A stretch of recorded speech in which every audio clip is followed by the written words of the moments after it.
Dégustation littéraire. La série littérature de Chandail et Chignon. Le podcast des médiathèques de Saint-Médard-en-Jalles. Léonore de Recondo, violoniste et écrivaine, évoque son livre Le Grand Feu, paru chez Grasset, lors des dégustations littéraires cheminées ensemble des médiathèques de Saint-Médard-en-Jalles, une rencontre animée par Véronique Morel-Muraour, enseignante en Cagne au lycée Montaigne de Bordeaux.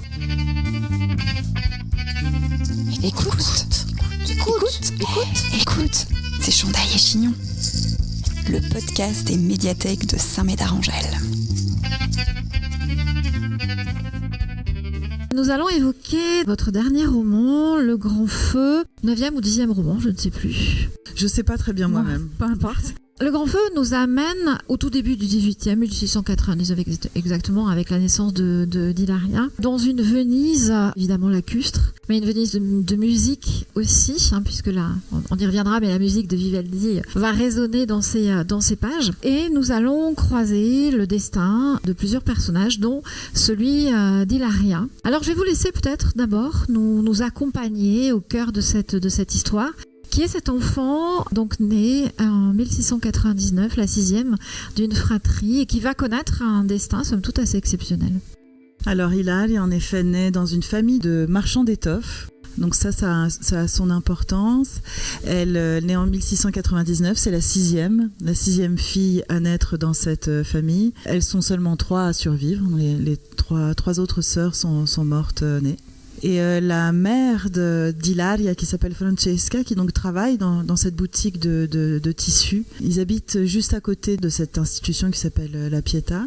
Et ils vont écouter un dimanche, à un office de Pâques, dans l'église, un concert. La particularité de La Pietà, c'est que les petites filles qui sont accueillies, placées, vont apprendre à jouer de la musique. Et tous les dimanches, elles jouent de la musique dans l'église, derrière des grilles, parce qu'on ne pouvait pas les voir. Donc elles étaient en tribune, derrière ces grilles, elles jouaient toutes des instruments ou chantaient. Il y avait un chœur et un orchestre. Le niveau musical était exceptionnel. Donc cette famille de taglianotte qui vend des tissus va un jour écouter cette musique pour un office de Pâques, et Francesca, enceinte de 8 mois au moins, se dit que cette 6e petite fille qu'elle aura aussi un autre destin que le sien, et elle jouera de la musique. Et il s'avère qu'à La Pietà, il y a la cousine de Bianca, que la première scène du roman, c'est la scène de l'accouchement de Francesca, où Hilaria va naître. Et elle va être aidée par sa cousine qui s'appelle Bianca pour l'accouchement. Et Bianca est aussi la gardienne de La Pietà, c'est elle qui accueille tous les enfants, la gardienne du tour aussi. Donc comme vous connaissez peut-être ces tours qui sont dans les enceintes et qui pivotent, où on pouvait laisser l'enfant depuis la rue à l'extérieur, on faisait pivoter, il se retrouve à l'intérieur d'une institution ou d'un hôpital ou d'un orphelinat, et les mères, parce que quand même c'est souvent un geste féminin, tirait la cloche et prévenait de la présence d'un enfant dans le tour. Bianca, la cousine donc de Francesca, est la gardienne de ce tour, ce qui va permettre à Hilaria d'entrer toute petite à 3 mois dans cette institution de La Pietà. J'ai envie de lire justement quelques lignes qui rappellent ce que vous venez de nous raconter.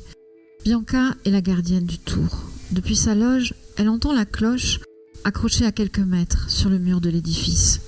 Les femmes déposent leur enfant à l'intérieur d'une boîte encastrée dans l'enceinte, la font pivoter et sonnent avant de partir. Parfois il y a une lettre, des habits, la plupart du temps rien du tout. À entendre la cloche, le cœur de Bianca se serre. Elle ne s'y fera jamais. Les nourrissons sont souvent abandonnés au petit matin. Combien de mères, le front appuyé sur le mur, versent leurs dernières larmes avant d'actionner le tour à l'aube, quand la ruelle est encore déserte, et de s'enfuir. Certaines, dans leur précipitation, oublient de tirer la cloche, et ce sont les cris affamés de l'enfant qui alertent Bianca. Elles ne se sont pas chargées d'une mission divine, non, mais d'une mission féminine.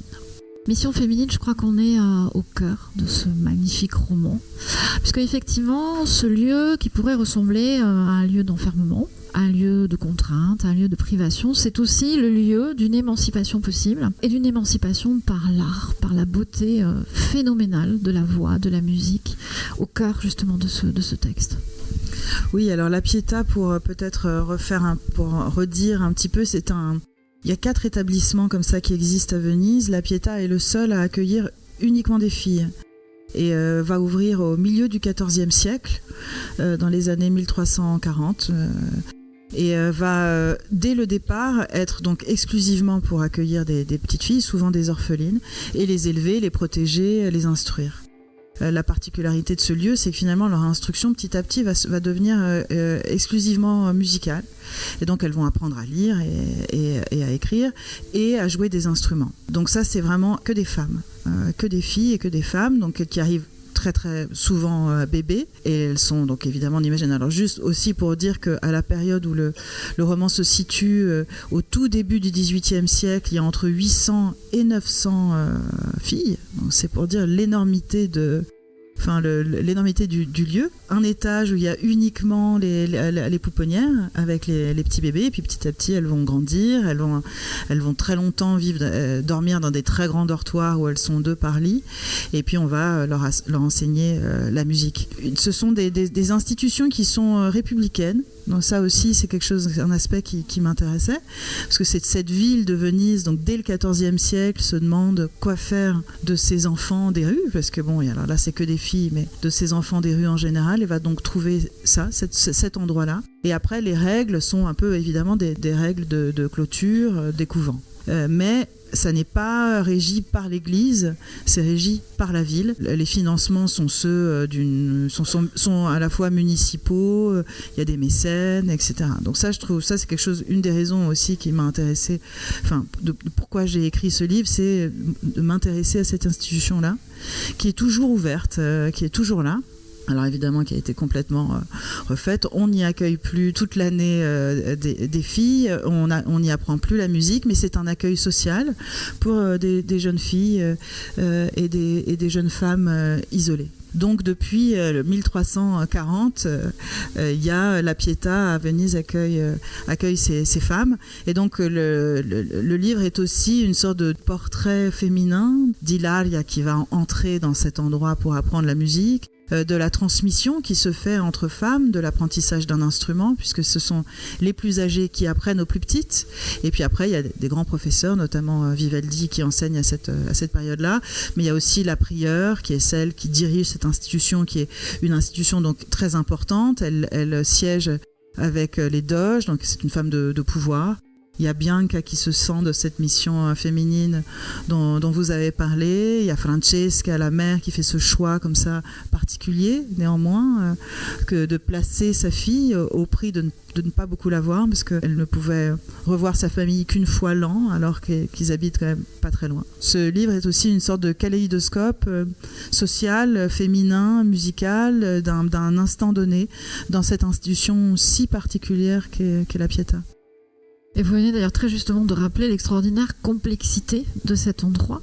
En fait, comme de cette époque, puisque c'est un lieu qui effectivement arrache, alors sans doute temporairement, enfin vous allez peut-être nous en reparler, mais temporairement les bébés, les petites filles au sort qui pouvaient les attendre, et Bianca le dira à Hilaria, elle a échappé. Alors elle en même temps, là aussi, c'est un destin très particulier parce qu'elle n'est pas orpheline. Effectivement, les enfants accueillis sont des orphelines. Là, ce que vous montrez, et j'aimerais bien qu'on y revienne d'ailleurs, parce que c'est un roman avec des personnages féminins absolument extraordinaires, des personnages de mères, il y a plusieurs mères à tous les sens d'ailleurs du terme. Et là, ici, vous montrez le plus grand des sacrifices de cette mère, Francesca, qui aime toujours éperdument sa fille et qui accepte ce que signifie effectivement une forme d'abandon, mais pour le rêve d'autre chose. Oui, c'est une forme d'élection en fait, cette petite fille qu'elle va décider de placer là. Alors je pense qu'elle le fait parce qu'elle sait que sa cousine y vit et que donc il y a une forme de transfert, d'affection maternelle, de tendresse, un lien familial que cette petite va pouvoir trouver via cette cousine qui est là et qu'elle va rejoindre de temps en temps la nuit pour dormir avec elle quand elle est enfant. Donc ça, Francesca fait ce choix-là et c'est aussi un choix très lourd pour la fille. C'est pour ça qu'elle développe des sentiments aussi ambigus, Ilaria, parce que pourquoi elle va partir? Elle a 2 sœurs qui sont encore dans la maison, donc il y a une forme de jalousie qui naît de tous les côtés. Et en effet, elle aurait pu être élevée par sa famille, mais elle n'aurait pas pu prendre ses cours de musique. Donc le fonctionnement, en gros, c'est soit les petites filles sont orphelines, la question ne se pose pas, elles sont mises d'office à la Pietà, soit elles sont abandonnées par leur mère ou leurs parents, mais à ce moment-là, elles ont des familles quelque part, mais elles ne sont pas tout à fait orphelines. Elles sont placées, disons. Et puis, il y a une autre possibilité qui aussi ramenait beaucoup d'argent à la Pietà. C'était vraiment alors de l'autre côté de la classe sociale. Les filles de riches familles pouvaient venir prendre des cours de musique, donc du chant ou des instruments. Ces cours coûtaient une fortune et elles pouvaient 1 fois, 2 fois, 3 fois par semaine venir prendre un cours et retourner chez elles. Donc il y a un personnage qui s'appelle Prudenza qui va devenir la grande amie d'Hilaria, l'héroïne du texte, qui elle n'est pas obligée de porter l'uniforme parce qu'elles sont toutes en uniforme, elles ont des uniformes blancs. Et donc ça c'est ce fonctionnement là aussi de la Pietà. Oui, vous montrez d'ailleurs justement qu'une partie du monde extérieur, vous venez de le rappeler, peut avoir, selon certaines règles néanmoins, accès à cet univers-là. De la même manière, et Hilaria va en bénéficier, c'est aussi son initiation qui va se poursuivre de la sorte, à certains prix, enfin une certaine, d'ailleurs on suit à tous les sens du terme, pour certaines occasions et notamment pour aller jouer, ces petites filles peuvent obtenir une autorisation de sortie. Oui, c'est ça. Alors après, donc au début de leur vie, elles sont donc toutes petites et elles vont grandir, elles vont apprendre la musique, etc. Et quand elles arrivent vers 12-13 ans, pour les plus douées, elles vont d'abord pouvoir jouer, faire des concerts. Donc là, peut-être je rappelle un instant la vie vénitienne qui est au rythme de la vie liturgique et Venise, la vie artistique de Venise en tout cas l'est, puisque il y a 6 mois de carnaval à Venise et 6 mois de carême. Donc les 6 mois de carnaval qui sont ceux qui ressemblent à celui qu'on connaît du mois de février, tous les opéras et tous les théâtres sont ouverts. Les Vénitiens donc circulent et vont écouter de la musique. Vivaldi notamment à ce moment-là est directeur d'un opéra, il compose. Il y a une grande vie foisonnante comme ça à Venise pendant ces 6 mois de carnaval. C'est en alternance de 2 mois carnaval-carême, carnaval-carême. Par contre, pendant carême, les théâtres et les opéras sont fermés. Donc le seul lieu pour écouter de la musique sont les églises. Donc ça, évidemment, c'est déterminant pour la qualité des concerts qui vont avoir lieu dans les églises et aussi les compositions que vont être obligés d'écrire les compositeurs de l'époque. C'est aussi pour ça qu'on retrouve un éminent violoniste et un éminent compositeur à la Pietà, Vivaldi, donc, qui est déjà très connu. Et a priori, on se dit, mais pourquoi est-ce qu'il vient donner des cours de violon à des jeunes filles, même si elles jouent très bien, s'il est directeur de théâtre, etc., et peut-être il a autre chose à faire que d'enseigner. Or, non. Il y a quand même 6 mois de la vie vénitienne où la musique de Vivaldi ne va être jouée que dans les églises, et notamment dans cette église de la Pietà, où les filles donc, ont un niveau extraordinaire, aussi obligé, c'est une sorte de cercle vertueux, je dirais, puisque comme c'est le seul endroit où on vient écouter de la musique, il faut qu'elle soit au niveau du reste de l'année, et les grands compositeurs écrivent pour elles, et elles ont un excellent enseignement, bref, et donc elles arrivent à un niveau formidable. Et quand elles ont donc 12-13 ans, elles vont faire leur premier concert dans l'église à Nantes. Et puis, plus tard, pour les plus douées, celles qui vraiment vont se faire repérer parce que les Vénitiens savent. Donc, à force d'entendre, il y avait des chanteuses qui émergeaient, qui avaient des voix fabuleuses. Il y a des femmes, des jeunes filles qui sont vraiment devenues des stars, quoi, à la Pietà. En plus, comme on ne les voyait pas et qu'elles étaient derrière des grilles, il y avait une sorte de mystère et d'aura, comme ça, fabuleuse. On se disait, mais c'est qui ? On arrivait à repérer un nom, et les familles, les plus riches pouvaient de temps en temps organiser des concerts privés chez eux donc faire sortir ces jeunes filles de la Pietà, donc là aussi pour des sommes extraordinaires qui revenaient à l'institution, et elles avaient parfois donc la possibilité de sortir. C'était la prieure qui donnait les bons de sortie, donc c'est un énorme pouvoir de cette femme, et Ilaria comme ça va découvrir le monde et va découvrir cette ville de Venise que ces jeunes filles ne voient pas. Elles sont quand même, elles vivent de manière beaucoup plus enfermée que même les couvents de l'époque. Donc ça, c'est voilà, il y a ces moments de concert privés chez les Vénitiens où les jeunes filles pouvaient sortir. Et justement, grâce à une ruse de son amie Prudenza, Ilaria va pouvoir sortir, effectivement. Alors, avant de venir peut-être plus précisément à celui qu'elle va rencontrer dans cette famille patricienne, Paolo, je crois qu'il faudrait peut-être parler, et on reviendra sur le personnage de Vivaldi. Hein, voilà.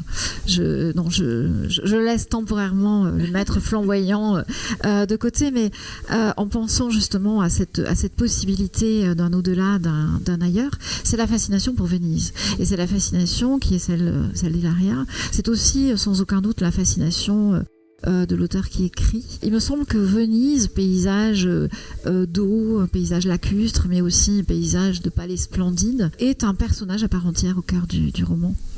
Oui, Venise, c'est quand même une ville tellement belle, tellement extraordinaire par son architecture sur l'eau. Enfin, c'est quand même un rêve construit.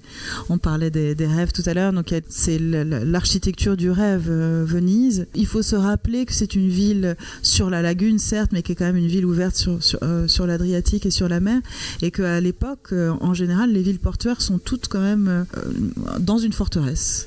On se protège des envahisseurs par de grands murs, et Venise est une des rares villes complètement ouverte. Là, on arrive, la lagune, le Grand Canal, et on est tout de suite. Donc, c'est quand même je pense que vraiment le mot enchantement est un des mots pour Venise. Et pour cette jeune fille qui donc vit de temps en temps, pour Noël justement, va voir ses parents, mais ils habitent juste le quartier juste derrière, donc elle ne circule pas dans la ville. Quand elle va rencontrer son amie Prudenza, donc elle a 6 ans, 7 ans, et cette petite fille, Prudenza, elle a 1 an de plus, au moins 1 an ou 2, et elle arrive, donc elle porte pas l'uniforme, donc évidemment tout le monde toutes les filles la repèrent parce que elle est pas obligée d'être habillée en blanc. Et puis la première question que lui pose Ilaria, c'est raconte-moi la ville, parce que autour d'elle il y a cette ville, elle le sent bien, elle entend bien cette ville, et la petite Prudenza va lui raconter la ville.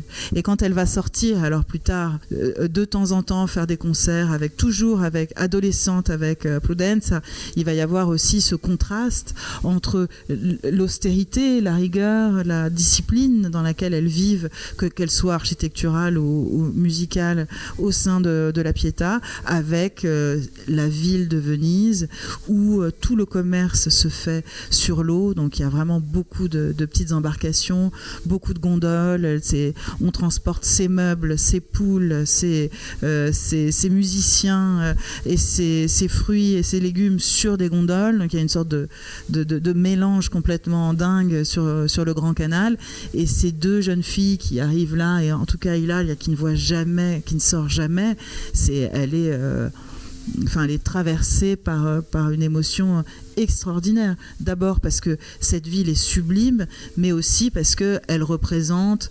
l'extérieur, les possibles. Et puis je pense que quand on est sur une ville portuaire, enfin en tout cas qui donne sur l'horizon, il y a cette possibilité du monde. On voit le monde ailleurs, on voit quelque chose d'infini, contrairement aux villes bâties. Alors, évidemment, de sortir d'une forme de cloître pour traverser une ville, ça ouvre beaucoup de champs, mais quand en plus on arrive et qu'on voit l'horizon, alors vraiment on a l'impression que tout est ouvert dans cet espace-là.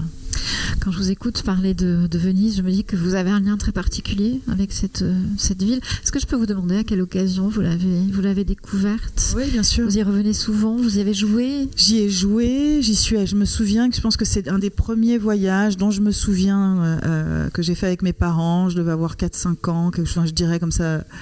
Et je me souviens de l'Aqua Alta qui il n'y a plus trop maintenant avec les digues qu'ils ont mis en place, mais je me souviens de la place Saint-Marc sous l'eau. Enfin, ça aussi, c'est quand même cette ville où tout d'un coup l'hiver on marche carrément dans l'eau. Enfin, c'est dingue. Donc j'ai ce souvenir-là. J'ai aussi, alors moi j'aime particulièrement quelques compositeurs vénitiens, mais notamment Monteverdi quand même, qui est qui va vraiment commencer l'opéra avec le drame en musique et qui avec ses vêpres, enfin je ne sais pas si vous connaissez ces vêpres, mais qui ont été composés pour la basilique Saint-Marc, donc vraiment dans une sorte d'acoustique comme ça. Donc j'ai une grande passion pour Monteverdi. Vivaldi aussi qui est violoniste, et puis là j'y suis allée donc pour écrire ce livre, et j'y suis allée 2 fois, et c'était une première fois, alors je me perds complètement dans les années Covid parce que je sais plus quand était quand. Vous avez eu la chance d'être à Venise pendant les années Covid. Voilà, ouais. Je suis arrivée à Venise en décembre sous la flotte avec personne, et c'était fou aussi parce que la ville était silencieuse, et ça aussi m'a éclairée sur le type de silence qu'il pouvait y avoir à l'époque, parce que donc Venise n'ayant pas de rue, donc n'avait pas de charrette, donc n'avait pas de sabots quel qu'il soit, tout se faisant sur l'eau, c'est quand même un rapport au bruit et au silence extraordinaire. Et là aussi, il y avait moins de vaporetti, il y avait moins de moteurs sur le Grand Canal et à droite et à gauche. Donc je me souviens de me retrouver dans des ruelles, même si ça nous arrive dans les périodes touristiques de nous retrouver dans des ruelles à Venise vides, mais là, silence total. J'avais l'impression, et je me disais, mais alors je suis dans ce silence, transportée dans cette période du début du 18e qui devait aussi avoir ce même type de silence, enfin, parce que la pollution sonore était évidemment bien moindre. C'était formidable. J'avais l'impression de me rapprocher par le silence de cette époque. Et vous avez joué ? Et j'ai pas joué. Non, je crois que je suis partie sans mon violon. Enfin, je pourrais embellir la chose en disant mais non. Non, je suis partie sans mon violon. Et j'y suis retournée en juin.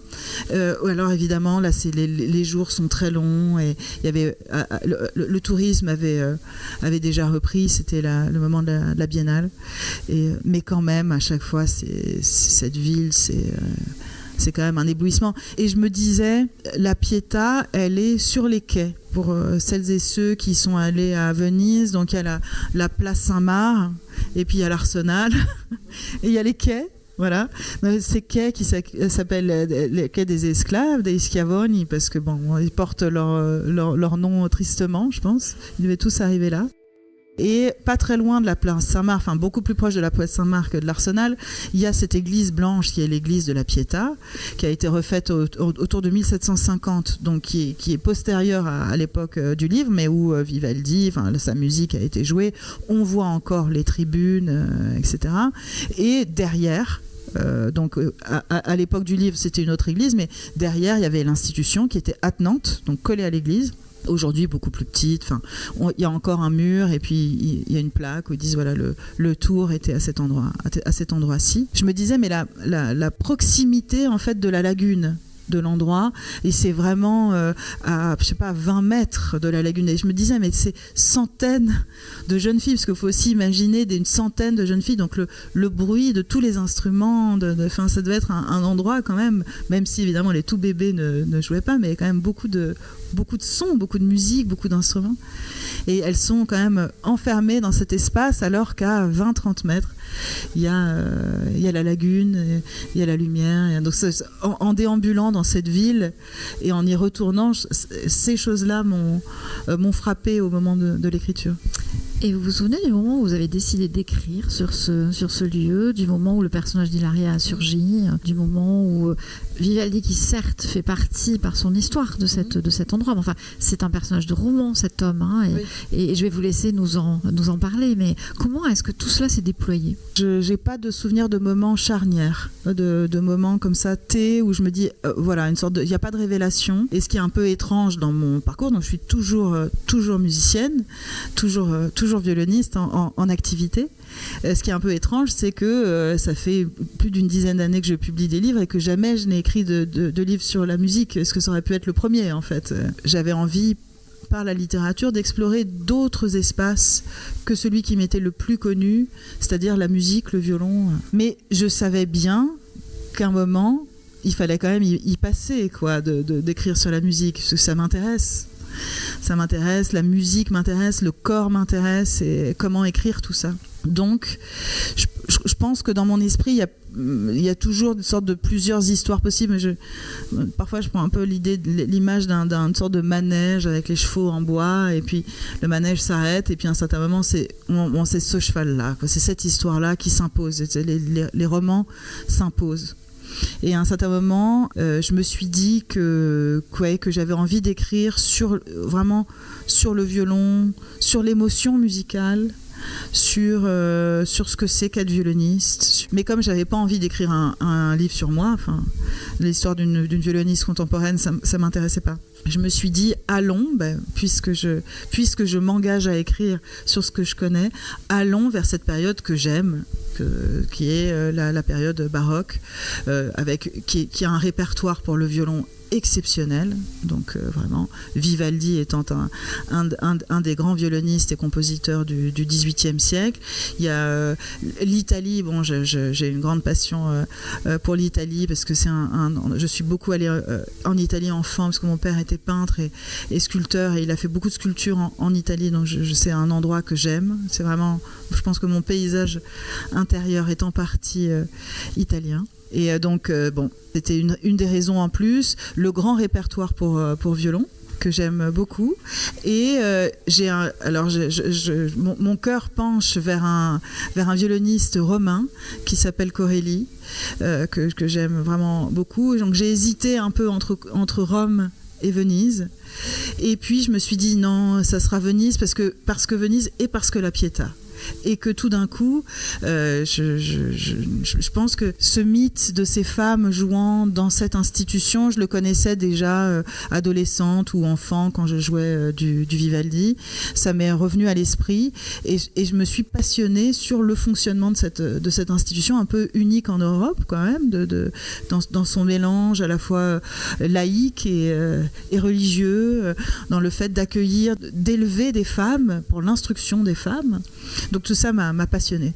Et je suis rentrée dans une documentation aiguë et foisonnante autour de la Pietà, qui donc existe depuis 7 siècles et qui a des archives énormes, qui est extrêmement documentée. Beaucoup d'historiennes et d'historiens de la musique, des musicologues ont écrit des choses sur l'endroit. Donc c'était très très très très riche. Donc tout ça s'est mêlé. Il y a eu le cœur, c'est quand même ce grand feu, celui de la musique, celui du corps. Ça, c'est la base. Ensuite, j'avais envie d'écrire une fiction, c'est-à-dire il n'y a pas un instant où je me suis dit je vais écrire un roman sur Vivaldi, parce que aussi je suis pas musicologue. J'avais eu l'impression d'être trop contrainte par tout ce qu'on sait sur Vivaldi. J'avais envie d'écrire l'histoire d'une petite fille dans cette institution que je trouvais hyper intéressante à explorer. Ça s'est mis en place comme ça, mais avant de rédiger le roman, il y a eu des mois de recherche, il y a eu des mois de lecture, il y a eu des...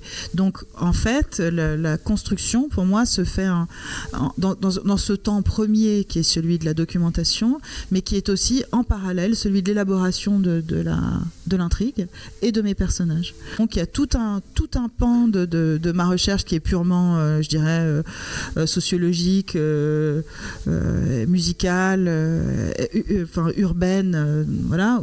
Ça, je m'enrichis, j'apprends, parce que j'ai envie d'écrire un roman, mais j'ai envie que celui qui le lise puisse être tout à fait dans l'endroit juste, ne pas raconter de bêtises, quoi, en gros. Et ça m'intéresse aussi de savoir quel est l'environnement de mes personnages. Et puis, petit à petit, se construit en parallèle. Des personnages apparaissent. Cette petite fille, j'avais envie d'écrire sur l'amitié de deux petites filles qui grandiraient ensemble et qui passeraient les épreuves de l'adolescence. J'avais envie d'écrire l'histoire de ces femmes, toutes différentes, et puis une histoire d'amour adolescente, une sorte de premier amour comme ça, complètement fou, qui soit à l'image de ce grand feu et de cette émancipation que trouvent en effet dans l'instruction ces jeunes filles. Alors, et je termine juste en disant que, évidemment, la Pietà, c'est génial, et ça les sauve d'une mort certaine, ces petites filles. Après, une fois qu'elles en sortent, c'est un peu à nouveau le même problème, c'est-à-dire que s'ouvre à elles soit le mariage, donc certaines trouvent évidemment à se marier. Des très très très grandes musiciennes, donc celles qui étaient les plus talentueuses, donc assez rares, vont pouvoir se marier avec un musicien qui lui-même va quand même accepter, parce qu'à l'époque les femmes se produisent quasiment pas, va accepter que son épouse fasse carrière, donc on sait dire qu'il y en a très peu qui y arrivent, ou alors entrer au couvent, ça c'est une des autres options, en sachant que les couvents à Venise à cette époque-là étaient extrêmement ouverts et des endroits où on pouvait avoir des histoires d'amour et des amitiés et circuler, il y avait une circulation beaucoup plus grande et beaucoup plus facile que dans la Pietà. Donc voilà, en gros, pourquoi Venise et Vivaldi qui est là, parce qu'il ancre le roman dans une forme de réalité. Il me permet de rendre hommage à ce grand violoniste, et il me permettait aussi, comme vous le disiez un peu tout à l'heure, de parler de ce que c'est que la vie d'un compositeur à l'époque, donc les mains dans le cambouis de ce que c'est. Mais ça reste, et moi je voudrais le souligner, un roman. Oui, voilà. C'est de la fiction pure. Voilà, exactement. Dégustation littéraire, la série littérature de Chandaille et Chignon. On va reprendre le thème justement du grand feu qui apparaît en filigrane de toute façon dès le début du roman. C'est un roman d'initiation, c'est un roman sur le désir, sur la naissance du désir, c'est un roman sur le rêve et le songe. On parlait tout à l'heure du baroque et de la complémentarité des différences entre le baroque en littérature et le baroque en musique. Bon, les périodes ne sont pas tout à fait les mêmes, mais on retrouve justement cette façon de tisser à la fois la réalité et puis la prégnance du rêve, et du rêve donc au cœur de cette initiation et de cette explosion qui est aussi une explosion donc du charnel dans la musique et dans le désir amoureux. Oui, parce que, plusieurs choses. Ces petites filles, si elles aiment jouer de la musique, donc ce qui est le cas de mon héroïne, elles trouvent dans l'expression musicale et dans aussi l'écoute du chœur, parce que c'était un très très bon chœur. Donc les premières scènes aussi, elle va écouter le chœur de jeunes filles et elle est époustouflée, parce que y a cette puissance physique du chœur qui touche la cage thoracique de celui qui l'écoute. Et puis c'est le seul lieu d'émancipation et d'émotion de ces petites filles. Elles sont souvent orphelines, donc c'est dur. Elles sont élevées dans des règles très strictes, même si il y a une forme de tendresse qui est là, mais la musique est le lieu de l'émancipation. Donc il va y avoir une charge émotionnelle dans le fait de jouer, puisque c'est là que ça se passe et quasiment uniquement là que ça se passe, il va en tout cas mettre toute son âme, tout son esprit, tous ses rêves et tout l'extérieur.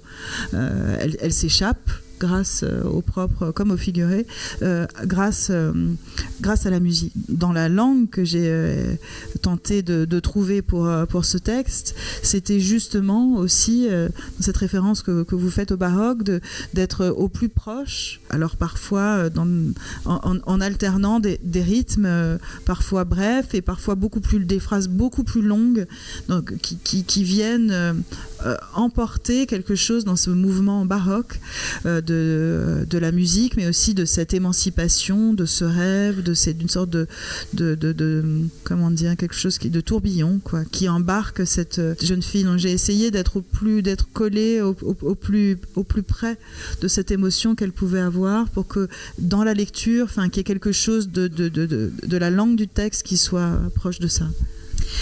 Je voudrais qu'on évoque le personnage masculin de Paolo, donc ce jeune patricien, c'est le frère de Prudenza, que va rencontrer Ilaria. Et il est lui aussi l'homme d'autres songes, d'autres chimères. Et vous évoquiez la langue de votre texte, et je voudrais lui rendre hommage. Paolo a toujours été rêveur. Il rêve de chevaux, de terres infinies, de croisades, de voyages. Il rêve de sortir du palais familial, cerné par l'eau. Le commerce lucratif de ses parents ne l'intéresse pas. Son frère aîné, après son mariage, s'est installé sur la terre ferme. Dès qu'il peut, Paolo le rejoint. Il n'y va pas pour la fraternelle compagnie, mais pour celle des chevaux. Une dizaine de pur sang. Muscles saillants, fessiers superficiels de l'arrière-main, puissants sous leur luisante robe. À l'aube, le ventre vide, il prépare lui-même sa monture.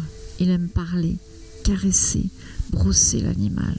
Il aime le cuir lustré, le mors et la selle, le bruit métallique des étriers, l'odeur de foin, de crottin, un certain parfum de liberté.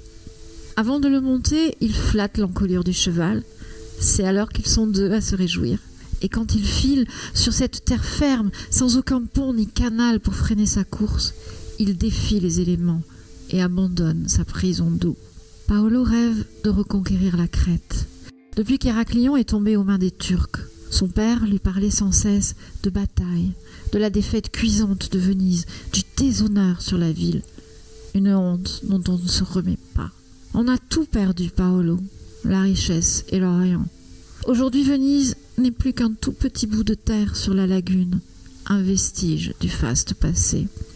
Il lui racontait encore et encore la guerre de Morée, les combats et la bravoure de Francesco Morosini. Tu peux être un homme comme lui, Paolo. La Sérénissime attend de chacun d'entre nous le meilleur. Et surtout, insistait-il, que le monde entier le sache. Alors comment faire pour que le monde entier le sache ? Il faut partir. Oui, il y a un appel justement de cet au-delà de Venise vers d'autres chimères, portées là par les rêves d'un père qui n'est plus. Oui, pour moi c'était la construction de deux destins parallèles, c'est-à-dire Ilaria dont on a parlé, elle porte les désirs de sa mère, malgré tout, les projections en tout cas, et Paolo aussi. Paolo, il est un peu écrasé par ce que vous venez de lire, des désirs paternels et grands-paternels, de reconquête et de ce lustre vénitien, de courage. Il vit dans le palais familial où il y a sa mère et sa sœur, et ils se sont un peu isolés. Puis c'est un adolescent rêveur, il faut dire qu'il a 16 ans.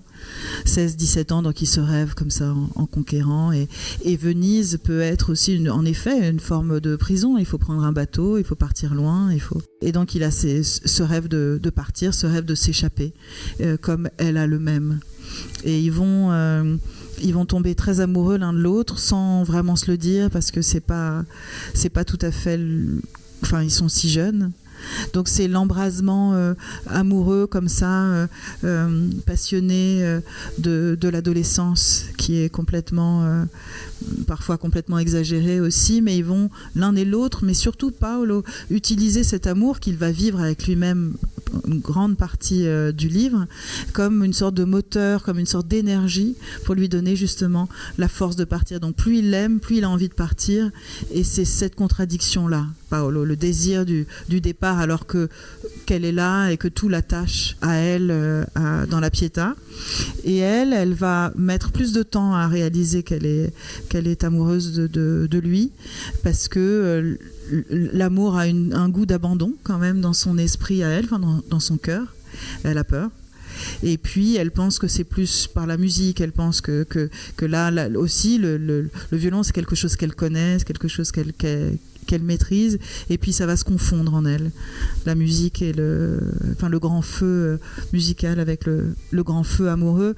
Mais c'est un livre sur le sentiment amoureux, je crois, beaucoup plus que sur une histoire d'amour qu'ils vont vivre extrêmement brièvement. Enfin, c'est pas le sujet. Le sujet, c'est comme tout d'un coup, ces deux adolescents vont, alors qu'ils sont séparés, alors qu'ils se voient très peu, vont s'embraser. Le corps a une importance dans ce texte et dans vos textes de toute façon en règle générale, avec cette idée qu'on fait d'abord corps avec le sentiment, corps avec le monde, corps avec l'autre. La déchirure vient de là aussi.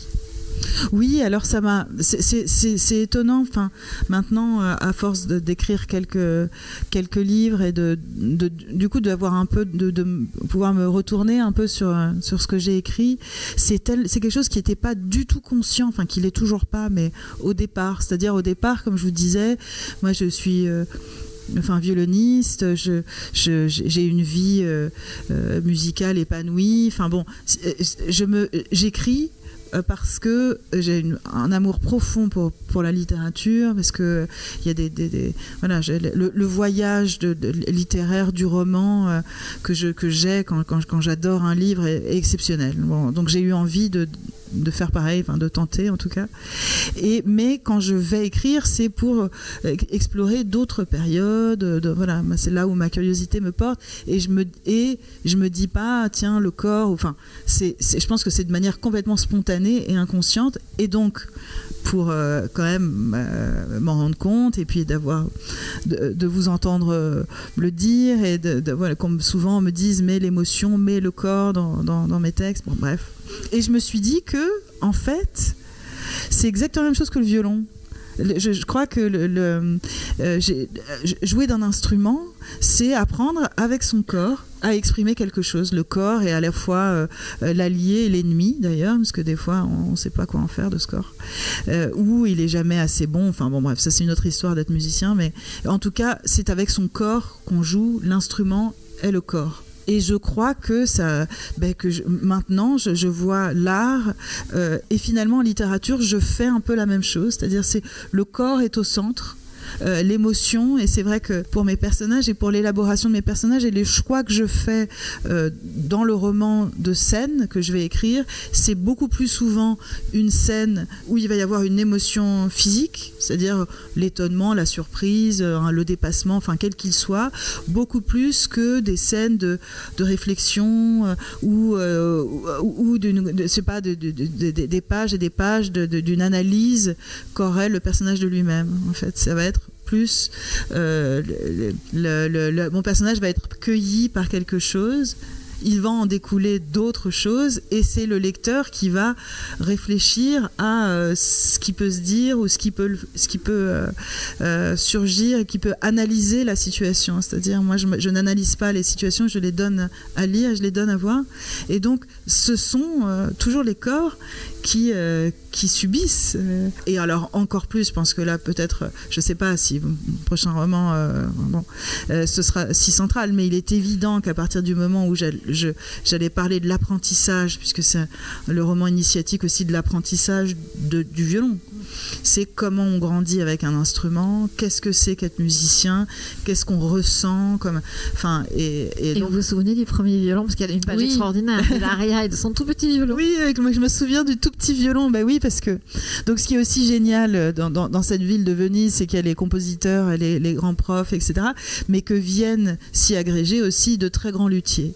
Donc il y a un luthier fabuleux à ce moment-là à Venise qui s'appelle Goffriller et qui va faire des violoncelles et des violons géniaux même. Et donc il va ça je l'imagine, mais c'est probable qu'il travaillait avec Vivaldi pour l'institution, comme les filles commencent tôt, et il va faire des petits violons. Voilà, parce qu'on commence pas sur, comme vous le savez, on commence pas sur un grand violon, on a le bras trop petit. Donc les violons grandissent au fur et à mesure de la croissance des enfants.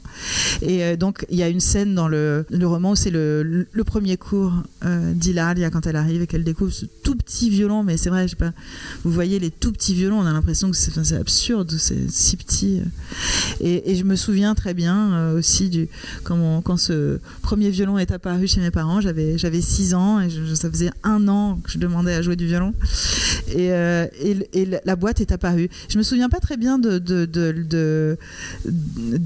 d'avoir ouvert après, mais je me souviens de voir cette boîte noire là comme ça avec la forme du violon dans l'atelier de mes parents et de me dire il se passe un truc, et en effet il est toujours là.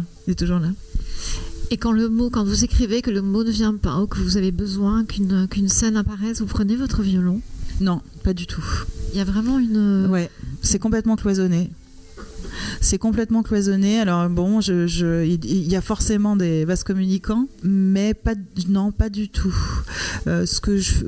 Alors des fois, si j'ai une répétition qui suit, ou si vraiment j'y arrive pas et que je laisse tomber, que je ferme mon cahier et je me dis on va faire autre chose, donc je fais autre chose, et ça peut être aller travailler mon violon, et peut-être à ce moment-là ça peut se débloquer, mais il n'y a jamais un moment où je me dis là j'y arrive pas, donc si je joue du violon ça va se débloquer. Non, ça n'arrive pas. Mais quand je bute et que c'est difficile, lire à voix haute et écouter la musique du texte, donc quelque chose qui s'apparente à la musique, mais qui n'est pas le violon, ça m'aide. Et ça, il y a des grandes périodes de correction et de relecture où vraiment je repasse complètement le texte à voix haute pour qu'il puisse y avoir cette musique intérieure au livre qui est celle du livre.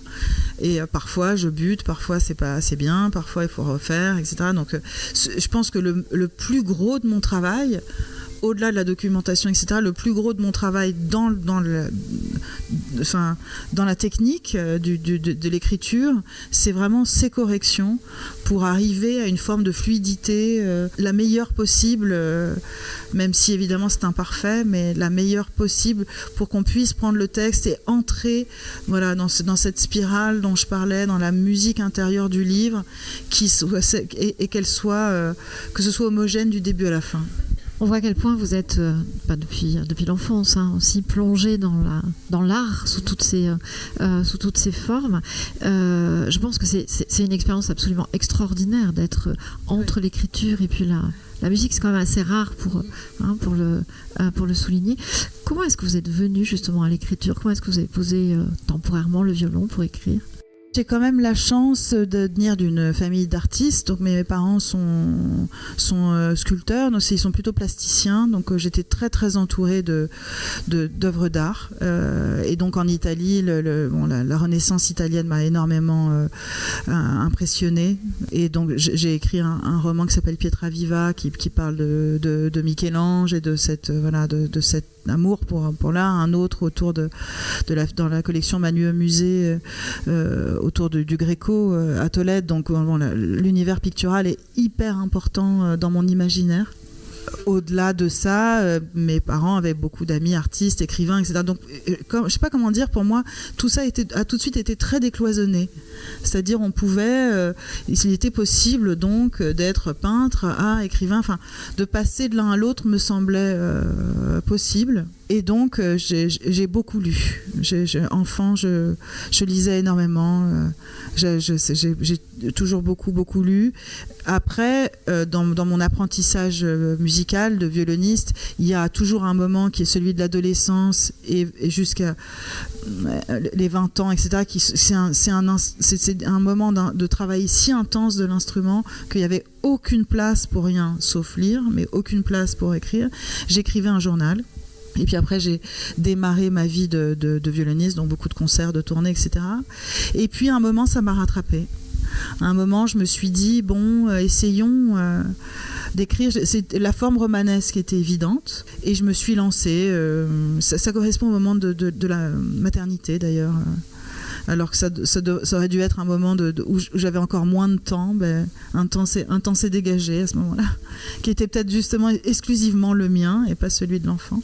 Et donc je me suis lancée, j'ai écrit un texte, j'ai mis 1 an, je pense. J'ai pas trouvé d'éditeur pour ce tout premier texte, mais alors je veux le remercier et le saluer pour sa générosité. J'ai été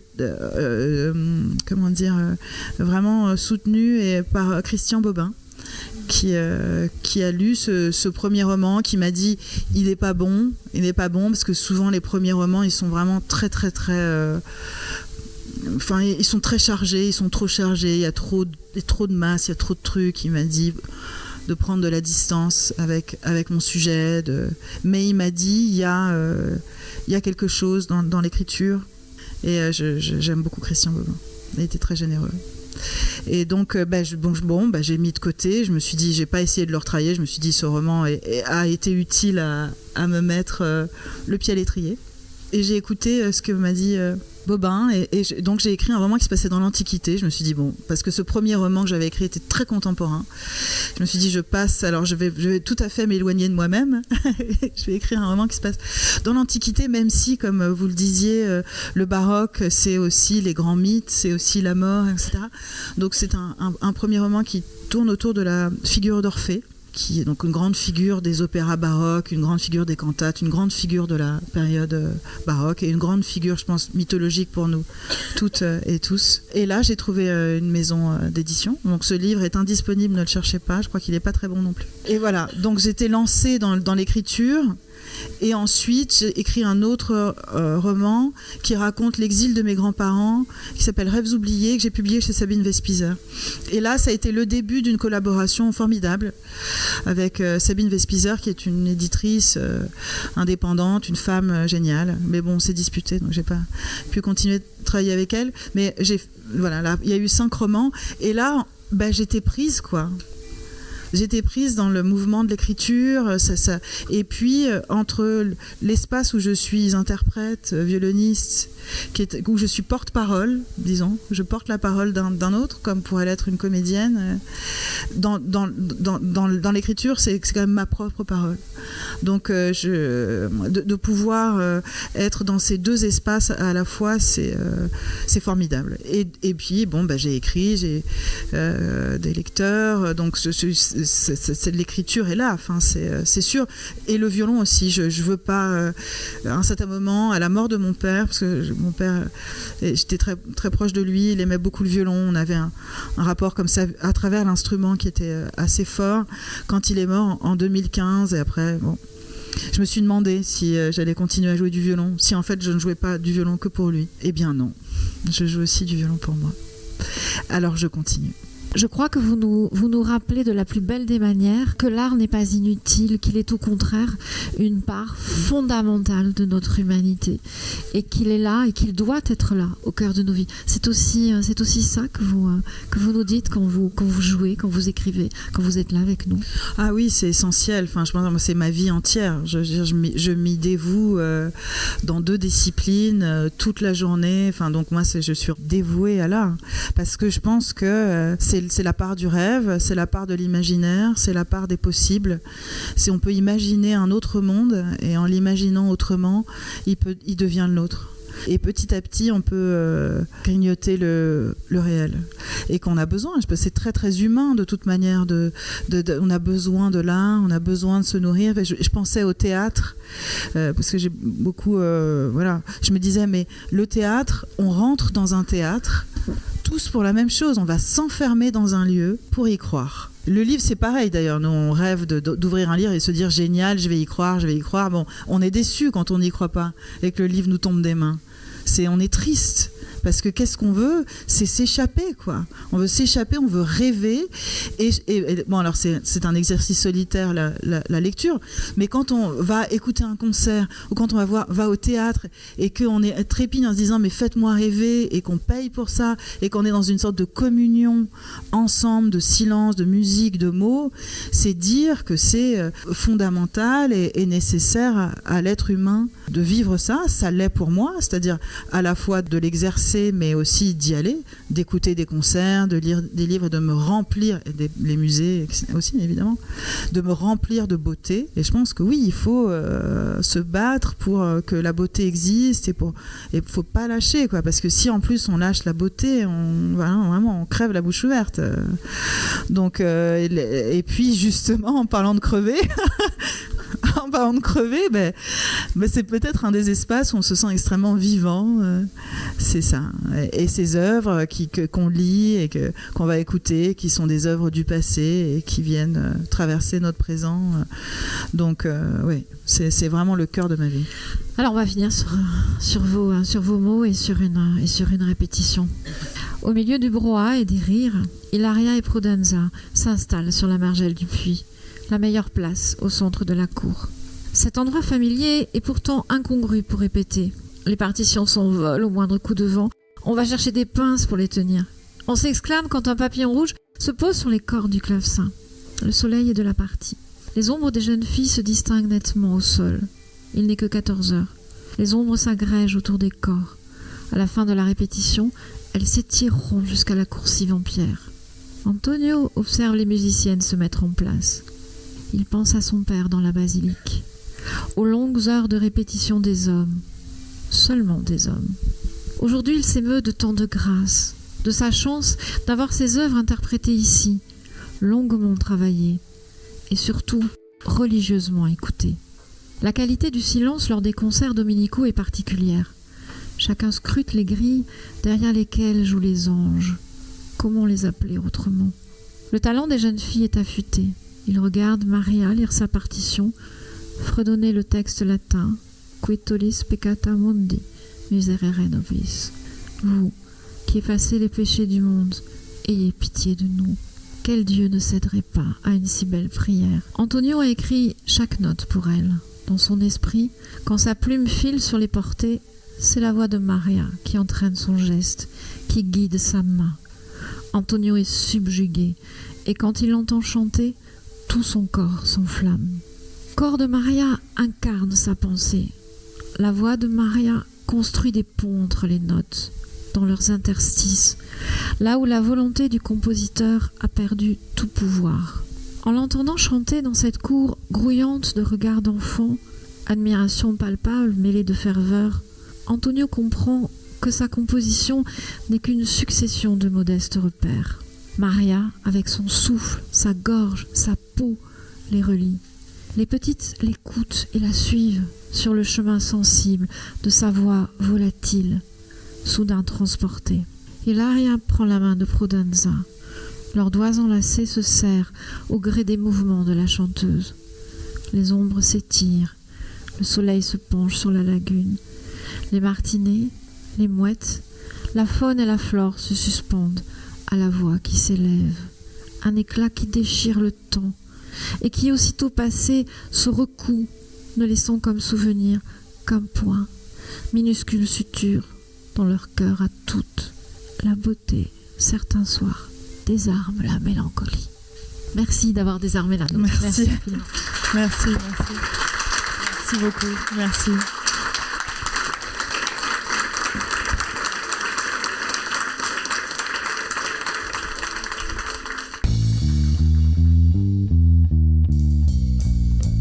Semez vos envies et cultivez votre curiosité en attendant le prochain podcast des médiathèques de Saint-Médard-en-Jalles. Abonne-toi. Dégustation littéraire. La série littérature de Chandaille et Chignon. Le podcast des médiathèques de Saint-Médard-en-Jalles.